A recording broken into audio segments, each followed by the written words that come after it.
years. Kung wala akong babaguhin sa ginagawa ko for 22 years, sa tingin mo may magbabago? Wala. Kaya binago ko.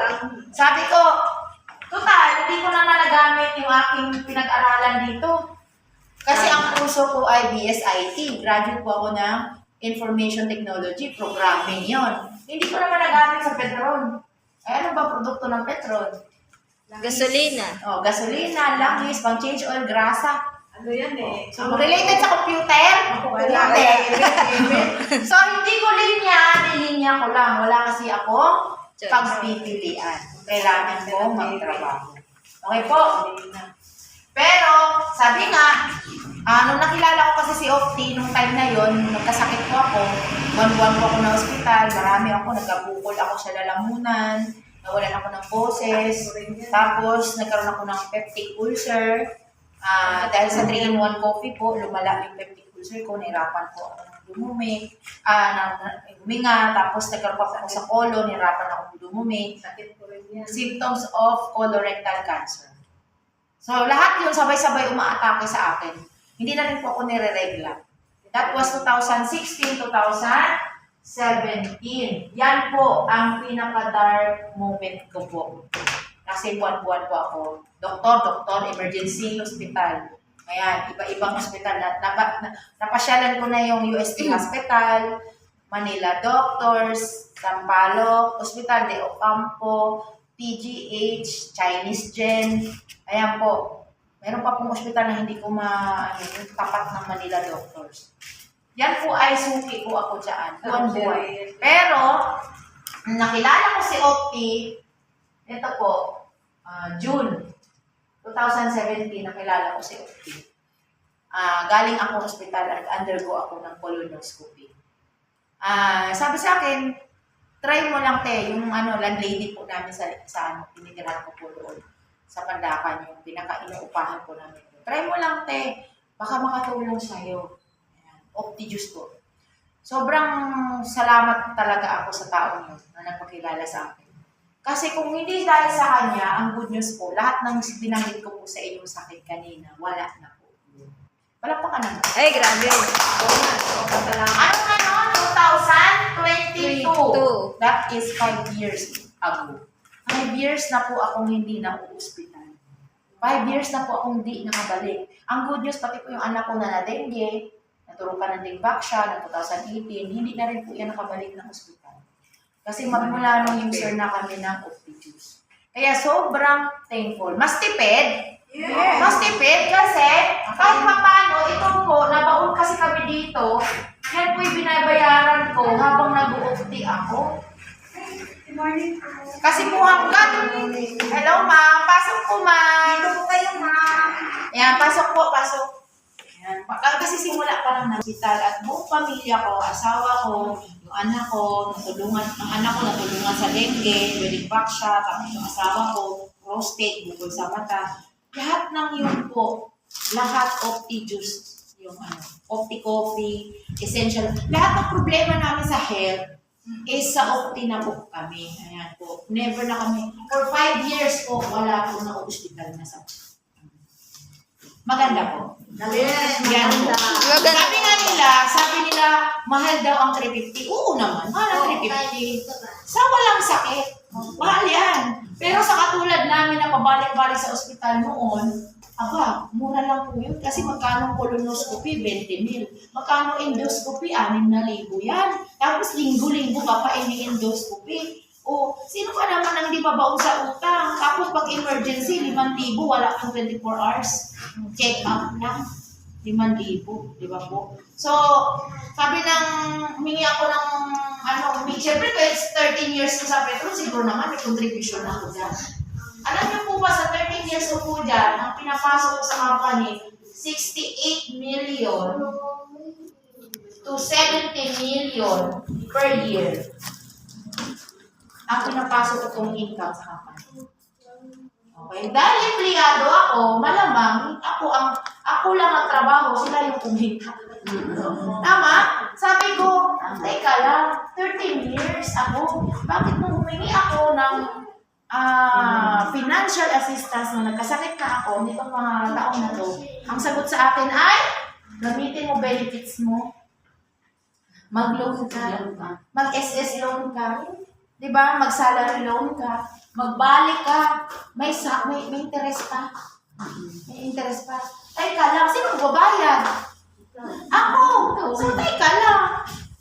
Nasa contribution ko? Per year yan ha. Imagine niyo for 13 years. Ilang milyon na ipasok ko sa company. Kasi po ako po ay operation supervisor / account, billing / safety officer / manager. Kasi yung manager ko, wala doon. So ako rin ang gumagawa ng trabaho ng manager ko. So nung nag-resign po ako, nung nakilala ko si COP 2017, 2018, 2018, nagpaalam na ako unti-unti mag-resign. Pero hindi ako pinayagan. Bagkus, pinopromote ako. Nung nagpapaalam na ako, pinopromote ako. Kaya lang, ang promotion, dito po kasi, 160 katao ang hawak ko. Nagkasakit na ako. Eh, kumusta? Nung pinopromote na ako maging manager, may pabahay po may pakotse, mataas ang posisyon, mataas ang sweldo, tataasan ang sweldo ko, pero itong kapalit. 1,500 katao ang kahawakan ko. Tingin nyo, buhay pa kaya ako? Eh, dito pa nga lang sa 160. Balik-balik na ako ng ospital isang taon. Dahil sa sobrang stress ko sa trabaho ko. Eh, dito pa kaya? Eh, kahit may bayad kotse ako dyan, 6 feet below the ground naman ako dyan. Wala ko yun. Sabi ko, pray po ako. Nagpipray po ako na bigyan ako ng backup. Pero hindi ko alam na si Ukti pala ang backup. Kung ano-ano pa kung pinasok ko, nagmami pares pa po ako. Tapos, nagmami pares ako. Ang problema, mami pares, dyan sa Harmony Hills, nabuo pa kami ng pwesto. Malakas naman siya kasi kami pa lang nagmamami pares noon. Pero nung dumami ng mami pares, hindi na po malakas ng mami pares. So, eto, gigising ng madaling araw ang asawa ko. Gigising ang 2:00 para mamalengke. Magluluto, magagaya. Chap ng mga kailangan niya. Tapos magluluto. Tapos magtitinda. Akutin yung mga, from Lapog to Harmony, akutin yung mga gamit namin. Tapos, siya rin yung magliligpit. Tapos, kinagabihan, i-ready na naman niya yung mga kailangan kinabukasan. Tapos, mamamalengke na naman siya. So, 1 month po siyang gano'n, nagkakasakit na rin po sa ako. Kasi siya lahat, di ba, self-employed. Lumipat kami sa self-employed. Self-employed. Ano ibig sabihin ng self-employed? Ikaw may-ari, ikaw rin empleyado. Di ba, no work, no pay. Ganun pa rin. O, magbayad ng tao. O, di another investment, magbabayad ka na naman ng tao. So siguro kung nakaubos kami may 50,000. Doon, 1 month sarado po ang mami pares na. Sabi ko, try naman natin dishwashing. Dishwashing po, maganda rin. Kasi ang quality ng dishwashing na gawa, ako po gumagawa ng sabon. Nag-aral pa rin po ako gumawa ng sabon. Pero po, maganda po siya kung ikaw lang mag-isa. Pero dumami din ang dishwashing. Papagsak din ang presyo. Dati, ang isang litro, 150. Ngayon po, ang 1 litro, 35. Ang mahal po ng romance. Ang mahal ng, mataas ng quality ng sabon ko. Hindi ako pwedeng makipag-compete sa mga mura. Di ba, mura lang sa kanila, 300. Yung sa akin, ang mamahal ng mga, ng mga romance ko. Tapos, ito pa, mabigat. Pag may order 1 litro, 1 litro lang din kaya kong dalhin. Di ba po? So, ako nagtatrabaho ako, nagbebenta ako ng dishwashing. Pero, ang tagal din ng ROI, kasi ang tagal ng balik matagal bumili ulit ng sabon. Sabi ko, hindi effective. So, ibig sabihin, nag-try ako, empleyado, okay naman yan, hanggang healthy ka. Hanggat may lakas ka dyan, sige, ubusin mo lakas. Inubos ko lakas ko. 22 years. Hindi, nagkasakit ako. So, pag nagkasakit ka na sa pagiging empleyado, ano mangyayari? Wala na. So, tapos na ang karir mo. Kung wala kang backup. Di ba po? Anong ginawa ko? Nag-self Employee, so traditional business. Sa traditional business, sinubukan ko ang sarili ko dyan. Okay? Ang ending, maganda naman ang traditional business hanggat may lakas ka din. Okay po? Ano ba yung mga traditional business? Sari-sari store, bigasan, clinic, Barbershop. at nangangailangan yung ng skills. Hindi po Yes. pwedeng basta-basta nagtayo lang yan nang wala kang skills. Tama po? So, okay naman sari-sari store, hindi kailangan ng skills. Kung ikaw lang sari-sari store sa kanto mo, kung tapatan ka sa kapila, kasi hati na, doon sa dulo, nagtayo. Doon sa kabilang dulo, nagtayo din. O, anong market mo? May away pa yan. Bakit? Pag utang, akin. Pag cash, doon. Pag sinabihan mo, galit sa'yo, di na bibili sa'yo. So, di naman ka na. Di ba hirap? Dikit-dikit. Oo. Dikit-dikit ngayon ang dishwashing. Sabi nila, milk tea. Milk tea. Pamangkin na Mr. Ko, pinuntahan ko last week lang. Nanahimik. Matagal na namin inalok si Opti. Negative. Nag-milk tea, ma'am. Namuhunan, 100,000. After 1 month, ma'am, sarado. Hindi po nila hindi po nila ito nabawi. Kasi Ang mahirap pa, hanggang ngayon, loan pala yan. Binabayaran pa rin nila hanggang ngayon. Tambak yung gamit, binabayaran. Bakit? Ang dami nang nagmi-milk tea ngayon. Oo. Napansin nyo, tabi-tabi. Kung ikaw lang mag-isa, trending ka. Di ba? Na-picture pa sa Jessica Sohoyan. Pero nung dumami, wala. Yun po ang dilemma ng traditional business. Pabagsakan na lang ng presyo dyan kasi ang competition sobrang, pag kinopya ka, hindi ka matutuwa. Tama po. At obserbahan niyo po yung mga negosyo ngayon. Every time na dumadaan kayo from Tungko, Tungsun, obserbahan niyo po yan. Kung ano yung mga negosyo dyan. After 1 month, obserbahan mo ulit kung sila ulit. After 1 month, obserbahan mo, wala na naman. Iba na naman ang nakapwesto. Siyempre, pag-init pa so. Tapos, ito pa, natingin mo sa traditional business, kasya to? Kasya kaya puhunan yan? Hindi. Sa traditional business, Hindi. ano kayang negosyo ang traditional ang mabibili mo dyan? 50,000, 100,000. Di ba po? So, high capital. Okay po? Okay. Sabi nila, ano yun? Abroad. So, okay na ito. Huwag na natin pag-usapan yung traditional business. Mas stress pa nito. Abroad daw. Abroad. OFW. Ayan.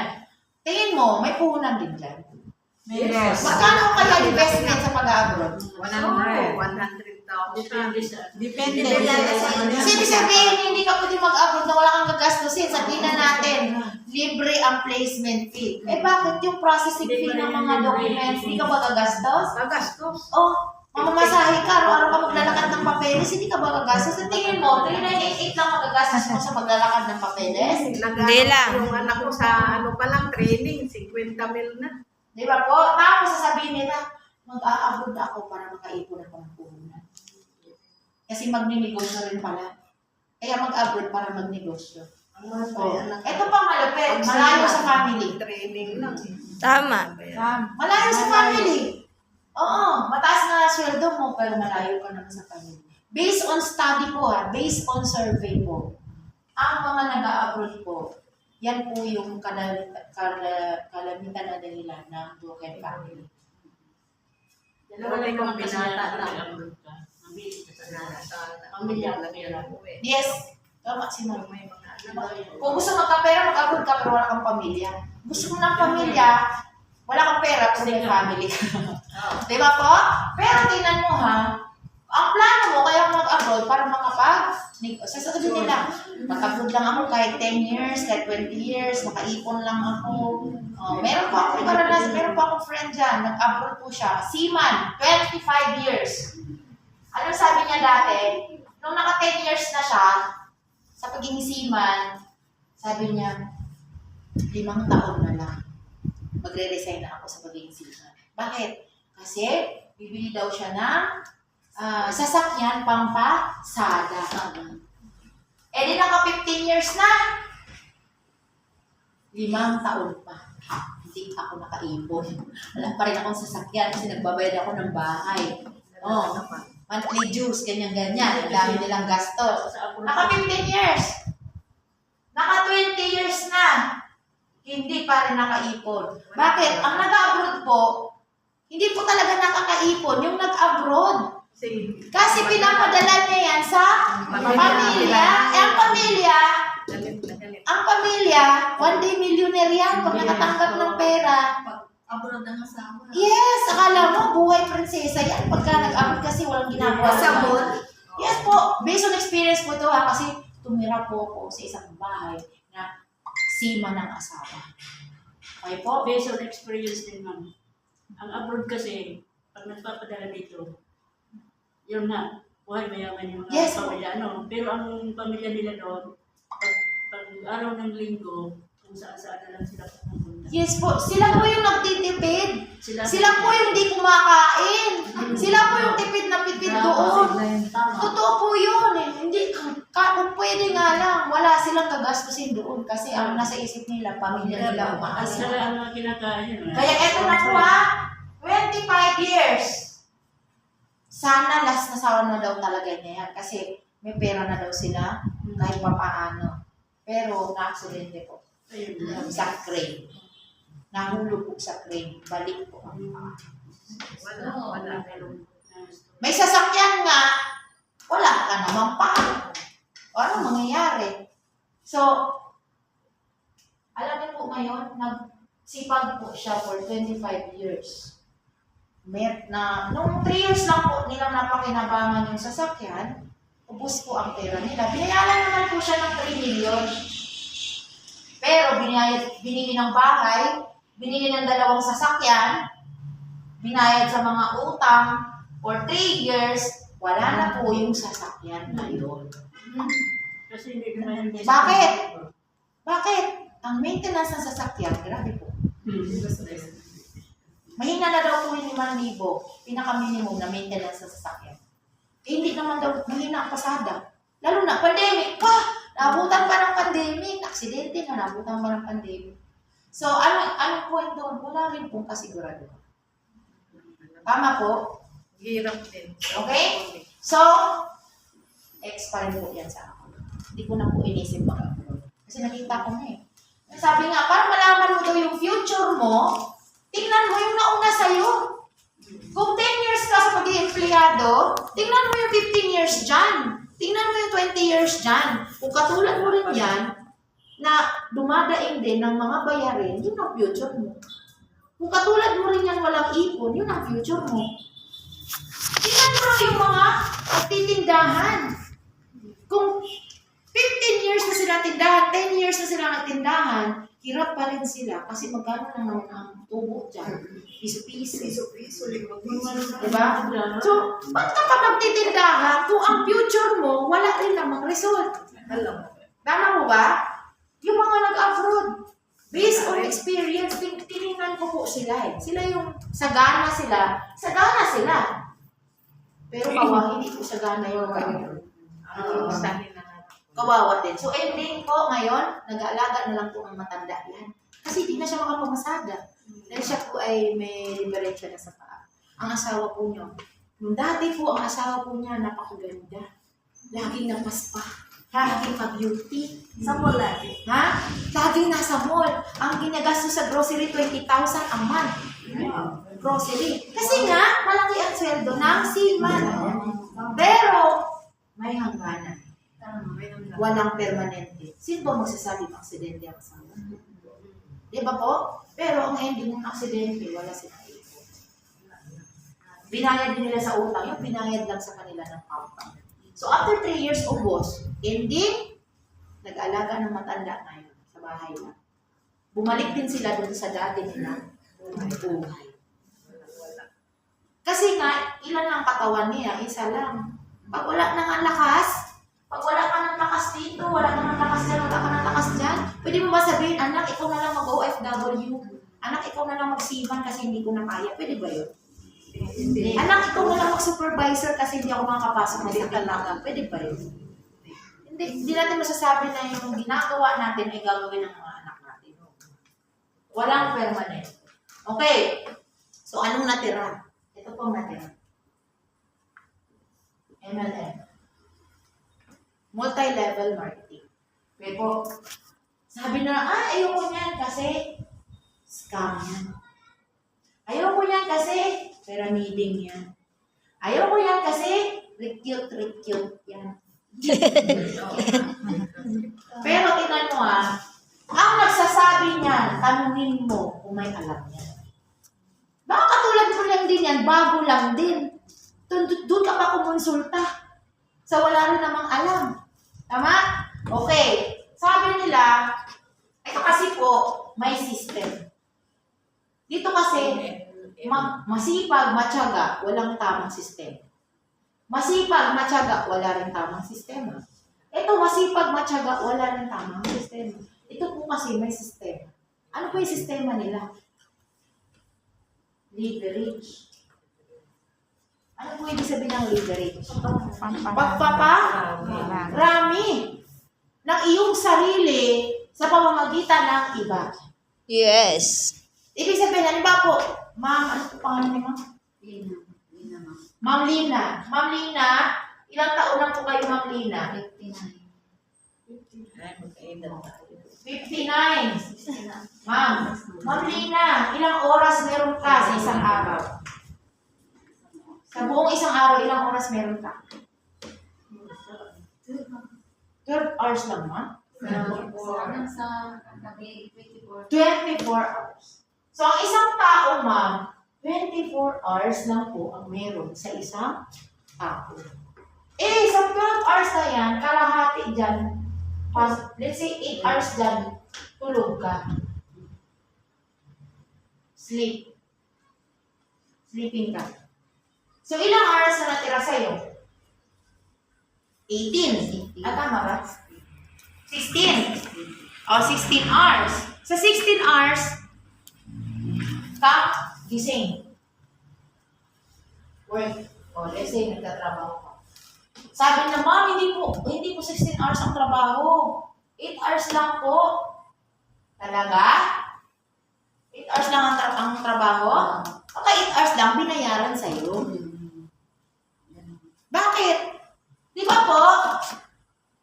Gising mo ba, nasa trabaho ka na? Wala pa. Di ba po? Gugugol ka pa na ako magluluto. Kakain, maliligo, magbibihis. Ba bago ka papasok sa trabaho, gagaya ka pa. So, mga ilang oras yun, let's say, 2 hours. Pagka-bihis mo ba, nasa trabaho ka na? Wala. Hindi pa. Paano kung Bulacan to Manila? Karamihan pa naman na nagtatrabaho, gusto Manila rate. Di ba? Gusto nila Manila rate. So kahit Pampanga pa sila, gusto nila sa Manila. Kahit Bulacan sila, gusto nila sa Manila. Kahit Cainta Rizal sila, gusto nila sa Manila. Kasi gusto nila 5-3. Gusto nila ay 5-3-7. Minimum. Gusto nila minimum. 570 na ngayon. Minimum. Di ba? 5-7. Sige, sabihin natin 5-70 na. Nag-ano si Mama. Updated si Mama. Kasi yung kapitbahay namin sa Sabihin natin ng 570. ganito, 570 ang 8 hours. araw niya. Nagmumotor siya. Bayad ka dyan. Tama? Pero, gumaya ka ng 2 hours. Bumiyahe ka, let's say 2 hours. Bulacan to Manila. Ngayon, itong 8 hours na to, 8 a.m. daw yan to 5 p.m. Ilang hours talaga yan? 8 hours lang ba talaga yan? 9. 9 hours po yan. That is 9 hours. So, ibig sabihin, plus 1 pa po yan. Tama? Break time. Hindi po binabayaran ng kumpanya ang break time. Pero kung yung 8 a.m. to 5 p.m., that is 9 hours. Gumugol ka pa rin ng oras. Then, pag out mo ng alas 5, bahay na ba? So, biyahe ka na naman. 2 hours. Pagdating sa bahay, tulog agad. Gising ka pa. Yung iba nga, dinadala ko yung trabaho sa bahay. Tatawagan pa yan. Gina, may kailangan mo report bukas. Kailangan submit mo na bukas. Kailangan na natin yan sa meeting, bla bla bla. So, nagtatrabaho pa rin po ako sa bahay. Tapos, papaturo ko na sa inyo yung anak niya. Diba? Tapos, mag-ano pa, gawaing bahay pa. So, hindi ka po magtatrabaho ka pa rin ng another 2 hours. So, ilang oras ba talaga ginugol mo sa 570? 2, 4, 6, 8, 16, 17. 17 hours. Ngayon, i-divide mo yung 570 sa 17. Kasi sabi na ito lang daw yung trabaho niya eh. 8 hours, o yun. Divide natin, 570. Para suyo ako. Tayo mismo mag-compute para alam natin kung saan ba talaga patungo yung ginagawa natin. 570 divided by 33. 33.52. dito muna tayo sa 8 hours, 71 pesos and 25 centavos per hour. Yan po yung binayaran lang sa'yo. 71 pesos. 71. Eh, hindi lang naman 8 hours, di ba? Di ba 17 hours? So, ito yung ginugol natin para sa 570. So, ilan talaga? Divided by 17 hours. That is 33 pesos, sama si Mama Ara, and 52 centavos per hour. Yan po ang halaga mo. 30 pesos na. Deserve mo ba yan? Bago ka nakapagtrabaho, di ba nag-aral muna tayo? Yes. Gaano tayo katagal nag-aral? Elementary, 6 years. 6. High school, 4 years. Nakapag-college yung iba? 6 years na. Yes. Apat. Nag-college po 4 sila. years, 4 years. 4 years. Ako po, nag-college po ako. Kaya po, ako ay 14 years na Nag-aral. nag-aral. Saka lang ako nakapagtrabaho. Pagka-graduate, minimum. Karamihan ng gumagraduate po, minimum. Wala pong nagtapasok ng trabaho na above minimum kaagad. Di ba? So, ibig sabihin, nag-aral ka ng 14 years para sa 33 pesos and 52 centavos per hour. Tanong, yan lang ba talaga ang worth mo, ma'am? Mag-aaral pa na. Yan lang ba talaga ang halaga mo, ma'am? Samantalang, pag ukti, minuto lang, mag-ikot ka lang, may 150 ka na per isang minuto lang. Mag-share ka lang, magkwento ka lang, mabibili sa'yo isang bote. May 150 ka na agad. Eh, paano ko nabenta ng 10? Ikaw 17 hours kaya, gugulin mo sa pag-uukti. Tingin mo, meron ba dito nakabenta na ng 10 bote sa isang araw? Yeah, ito na Yes bilhin. po, si Nanay Belen, 59 years old. Wala pang tulog yan. Galing pa yan sa event namin. Lumipat ng takip. SRP price. Si Nanay Belen. Nakabenta nung sa konti. Di ba po? So, magkano ang benta pag naka 10 bottles? 1.5. 1,500 per day. Eh, tanong Nanay Belen, ilang oras mo po yan nabenta? 17 hours po ba? Wala, isang oras lang nga yun. See? Balik ulit ako. 1 hour lang yan na. Experience pa. Hindi lang yung Octi Juice. May kape pa siya nabenta at saka essential oil. Ngayon, tanong. Sa pagiging empleyado, 22 years po. Sabi ko kung wala akong babaguhin dito, yan pa rin ang halaga ko. Makakaipon kaya ako? Makakaipon kaya tayo? Wala. Wala, walang ipon. Samantalang dito sa Octi po, 3 to 5 years mo lang tatrabaho. Pinakatamaran. Nandiyan na sa'yo? Di ba po? Sige ba ngayon magkita tayo? Ayaw mahirapan. Ayaw mapagod. Ayaw lumabas ng bahay. Ayaw maulanan. Ayaw kong lumabas kasi maulan. Dalawa lang. Ayaw kong lumabas kasi maaraw. Eh, dalawa lang naman ang panahon sa Pilipinas. Maulan at maaraw. Eh, ano gusto mo panahon? Weather. Dito, gustong-gusto mong magpakapagod. Nauulanan? Yes. Nababaha? Natatraffic? Namamasahe? Lahat. Kumakain, nagugutom, napupuyat. Pero dito, sipag na sipag tayo. Tama ba? Sobrang sipag kayo natin dito. 10 years. Enjoy na enjoy. 20 years. 15 years. Dito, sipag na sipag. Napakatyaga. Kahit may sakit, papasok. Sipag na ako sa Tapos nung nag-OT, tinatamad na. Ayaw lumabas ng bahay. Eh, nasa ba ang pera? Nasa loob o nasa labas ng bahay? Sa labas. Oh. Dishwasher, sabi. Ang kagandahan dito, hindi ka abuti ng 10 years. Kay OT. 3 to 5 years mo siya. Kung anong sipag mo rito, sa 17 hours mo pagkakatrabaho, ilipat mo lang dito. Dito. Kung paano mo ito sinipagan, ganun mo rin ito sisipagan. Sabi nga, treat OT like a job. Huwag mo siyang tratuhin na papalipas oras mo lang. Okay po? So, hindi pa po tayo nagsisimula. Introduction pa lang. Okay po? So, syempre po, why OT? So, nandito na po tayo sa ating ondo. Ano ba yung ondo muna? Alam niyo ba yung ondo? Ha? Orientation. Okay? OT. Ay, optin. New. Dealer. Orientation. Ang baliktad pala.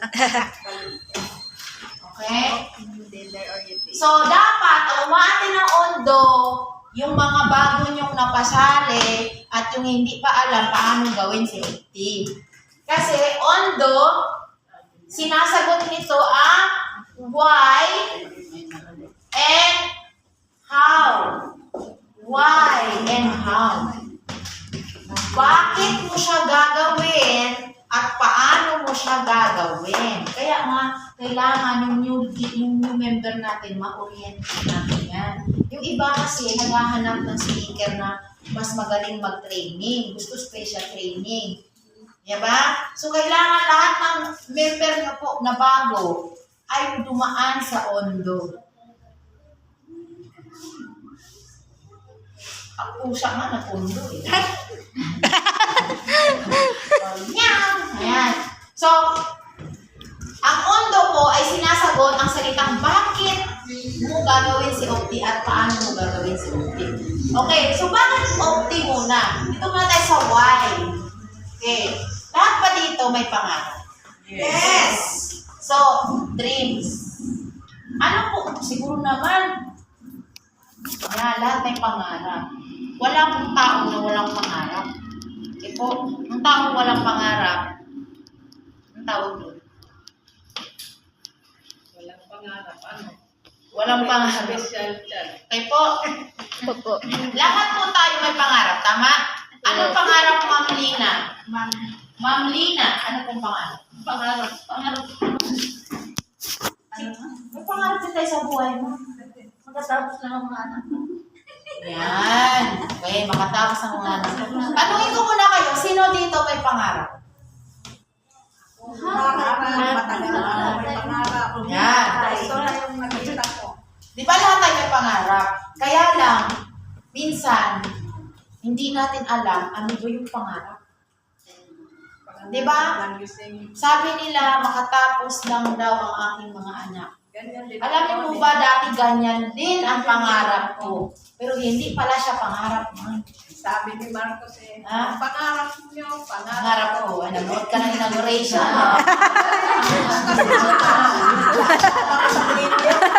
Pangarap ko daan-daan. Nanood ka pala ng Russian Mark. Ay, hindi ako nanood. Yung mga balita. Balita, okay. Ganda na inauguration ka ako, parang nasa Russia ka eh, no? Parang nasa Korea. Hindi, ano lang din sa TV. Okay po. Tingnan mo alam niyo po, yung pagiging, okay naman yan, updated tayo sa bago nating president. Pero, yung aasa ka magbago ang buhay mo sa president. Wala talaga, wala yan. Hindi ka na po yan kilala. Umikot lang po yan ng eleksyon. Pero wala na po yung pakialam sa iyo. At wala rin yung pakialam sa pangarap mo. Wala. Ama, Sinasabi ikaw rin ang lang nila gagawa. yung pangarap. Tayo ba rin? Okay? So, ano mo po bang, sabi niya, ma'am, makatapos lang yung mga anak ko, okay na ako. Ma'am, natutunan ko po sa pagte-training sa ating mga coaches. Hindi po yun pangarap. Ang tawag po doon, responsibility. Responsibility po natin pagtapusin talaga ng pag-aaral ng ating mga anak. Tama po? So, hindi po yung pangarap. Kasi pag sinabi pangarap, pwedeng gawin, pwedeng hindi. Pwede ito pa rin, pwedeng hindi. Pero ang pagpapaaral sa mga anak, ma'am, responsibility, obligasyon po natin sila. Kahit wala na tayo, pag-aaralin natin sila. Ang pangarap ka, pwede mo ito pa rin, pwedeng hindi. Di ba po? Halimbawa, pangarap mo magkaroon ng house and lot. Yes. Pangarap niya rin po, magkabahay. O sino dito nag-i-enjoy sa upa? Wala. Nag-i-enjoy po mangupahan? Wala, di ba? So, nangarap ka rin magkaroon ng bahay at lupa. Okay po? Pero dapat may lupa. Sabi Siyempre. kasi ng iba, bahay lang. Okay na sa akin. Ang lupa. Walang lupa? Nakalutang. May mati ko kayo bahay na walang lupa? Sabi na, magkaroon lang ako ng bahay. Kahit wala ng lupa. Kahit hindi na house and lot, basta bahay lang. Ay, nagluta. Ano? Saan yung bahay mo? Nasa ituktok ng puno? Nakalutang sa cloud? Nasa Mars. Lagyan nyo naman ng lupa. Yung bahay. Okay po? So, sino dito nag-enjoy mag-commute? Wala. Araw-araw mag-commute. Nag-enjoy ba kayo? Hindi. So, ibig sabihin, pinangarap nyo rin may sariling sasakyan. Cars. Tama? Sino dito ang okay lang walang ipon? Di ba po nangarap din magkaroon ng Savings. Big savings? savings. Ipon. Tama? So, Malaking savings. sabi nila, pag nangarap ka daw, dapat smart. Ano ibig sabihin ng smart? Dapat specific, measurable, attainable, realistic,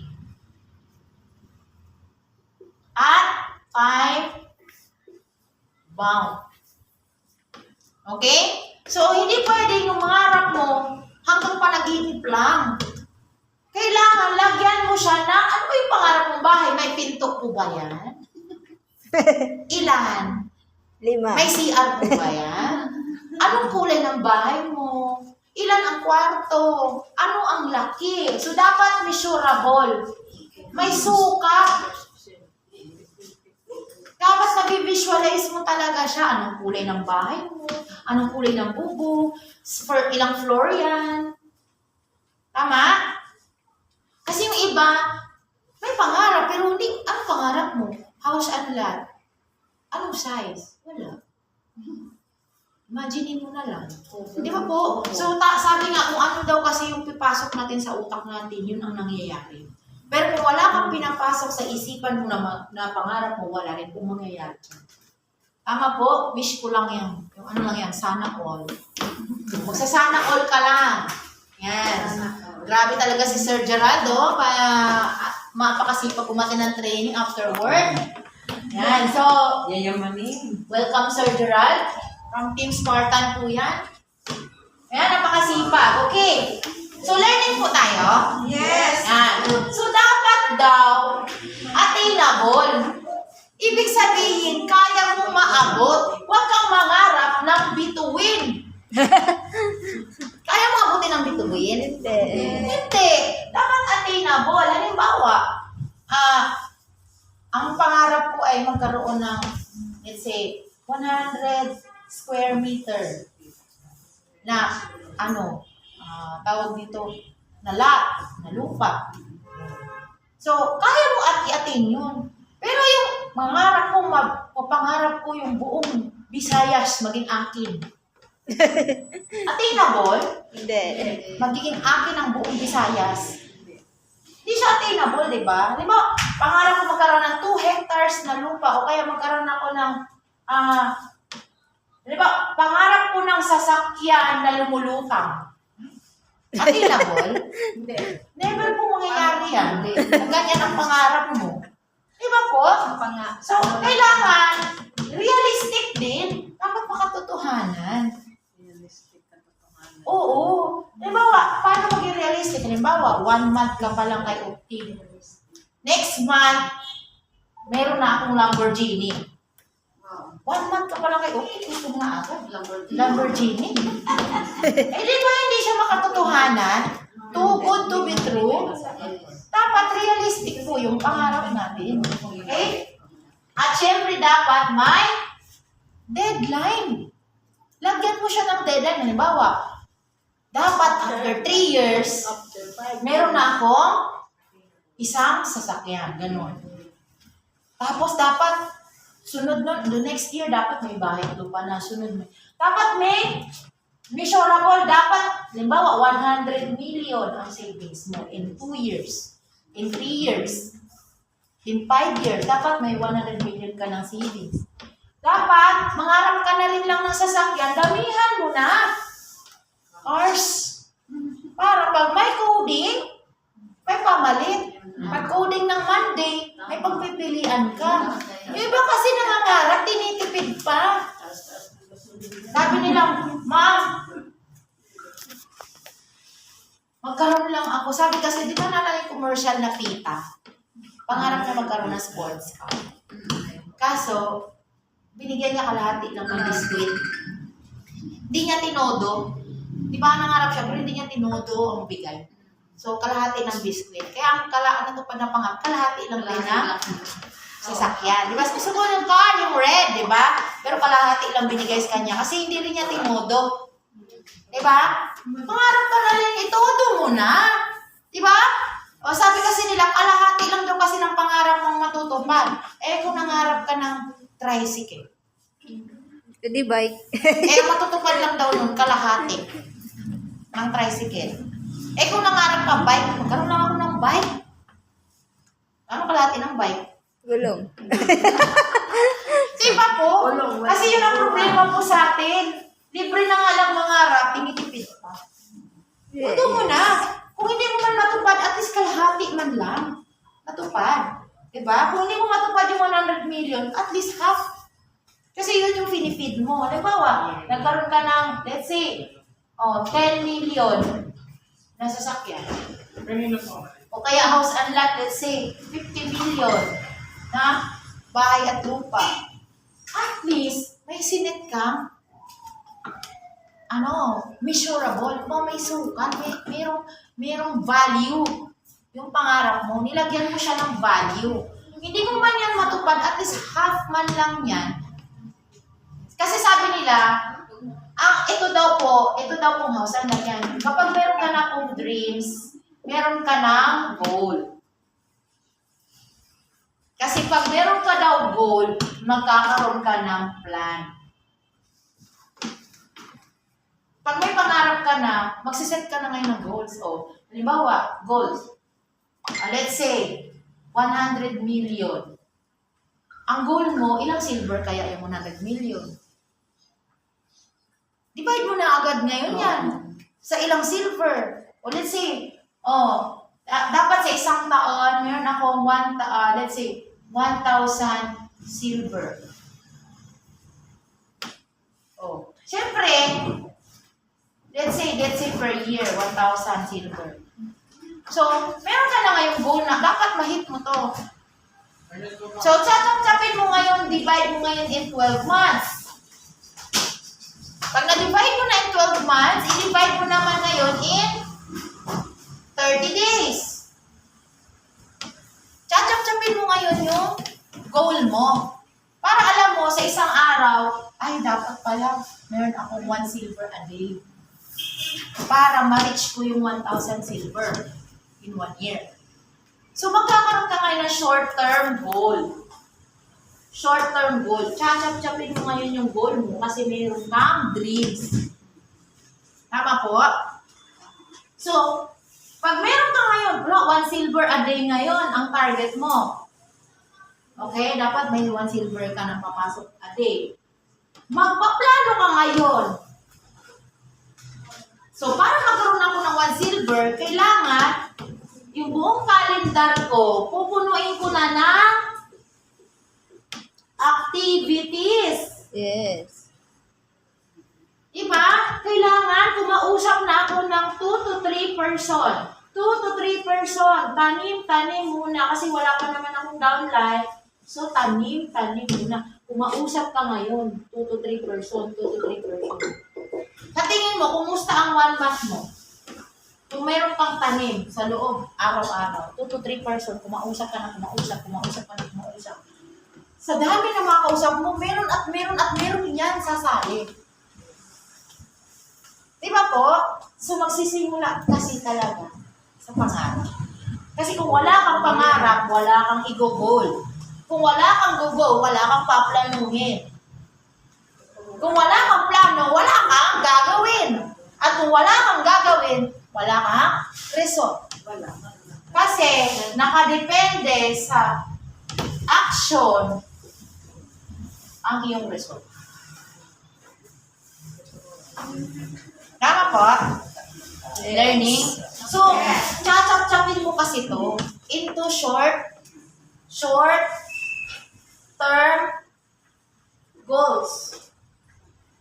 Chachap-chapin mo yung goal into short term. Kasi pag tinignan mo to as a goal, malulula ka. Malulula ka dyan. Anong gagawin niya? Oh. Siyempre, magkaroon ka ng goal. Sa example lang po yan ha. Depende po sa goal mo kung gaano ka laki yung goal mo. Kasi hindi ko naman alam ang iba't iba yung goal. Okay? So, halimbawa, goal mo na unahin yung kotse. Let's say, ang kotse ngayon is nasa 2 million na kotse. That is, I think, Fortuner or Vios. So, 2 million, let's say Fortuner. Pero, tinrabaho mo siya. Pero, ang nahit mo lang 1 million, let's say, Toyota Vios. Pwede na. Kasi nagtrabaho ka. Hindi mo man nahit, pero nahit mo yung kalahati. Kaya, makakaroon ka naman ng Toyota Vios. Na-reach mo pa rin yung dream mo. Tama po? So, dapat pala, chop-chopin mo yung goal mo. Chop-chopin mo siya into short-term goals. Learning po? So, pinaka-ano po talaga dyan, may activities ka. Dapat, punuin mo na ang calendar mo ng activities. Kahit hindi po pa, halimbawa, ang ginawa ko sa'yo, kasi ma'am, hindi kasi siya nagko-confirm.